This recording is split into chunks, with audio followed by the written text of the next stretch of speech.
One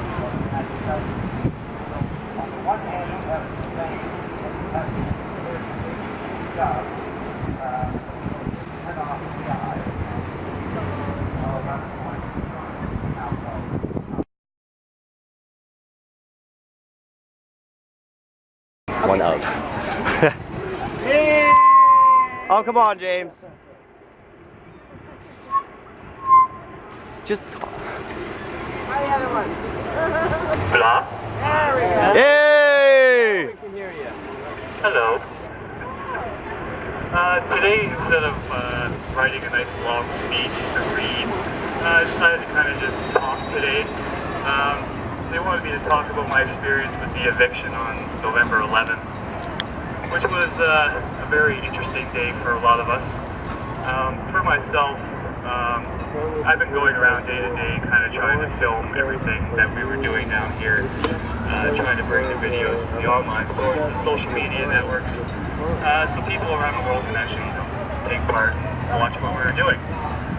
So a website, Allegonia.ca, asked me to come down that day and film, and I was coming down anyway, so I was.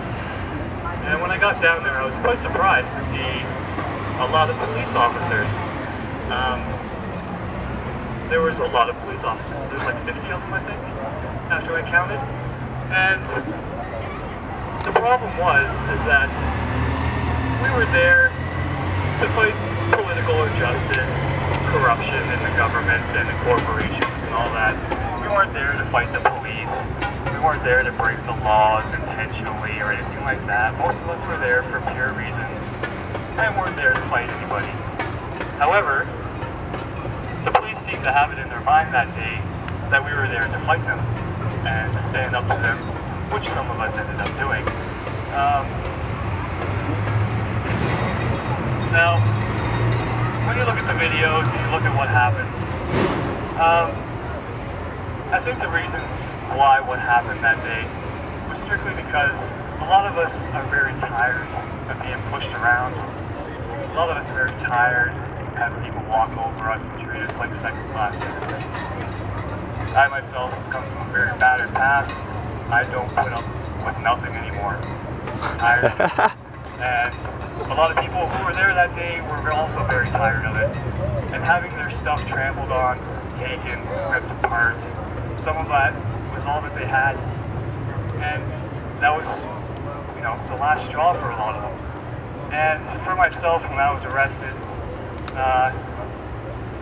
I personally saw one of the police officers physically choke out one of the girls, a 17-year-old girl, whom John also mentioned with the blue hair. And I don't know about anybody else, but for myself, when I see an officer who is supposed to uphold the law and be respectful in the community assault a rain-soaked 17-year-old girl, that's unacceptable in my eyes. I don't care who you are. I don't care what rank you have. I don't care if you're a police officer. I don't care if you're the President of the United States. That's unacceptable behavior, and I will not stand for it. Woo! Unfortunately, they don't care what I think. Oh no, that's alright. I'll fix that the next time I talk about her. His arm, before I got trampled down to the ground and beaten. I wouldn't say beaten, but I was choked out and put in positions that shouldn't be physically possible. I see Cynthia's I video. proceeded to pass out from the pain, was dragged through the mud, and then proceeded to be thrown head first, unconsciously, to the floor of the police van, and then proceeded to have like seizure-like symptoms. The doctor told me I didn't actually have a seizure, apparently, but that night in the jail cell, for the 16 hours we all sat in there, we weren't having it. A lot of us made a lot of noise. A lot of us banged on the bars. We even had a mic check through the cell units. Yeah! Which I might add was very difficult. Speaking through 3 feet of concrete is a little hard. But in the end, I don't regret what I did. I don't regret the actions that any of us took that day.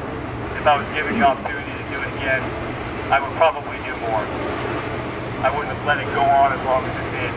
I wouldn't have let them use military tactics against civilians they're meant to protect. And it definitely wouldn't have allowed the violence to go on as long as it did. And to this day, since I was recording that day and was videotaping everything that was going on, I have the ability to look back to that day whenever I feel like it. And it's still hard to watch, because the emotion and the passion that people had that day and the willingness to stand up for what they believed in was something that has been missing in our society for so long. It's something that I don't see very often, and it's inspiring, and it's the reason I'm still here. So thank you.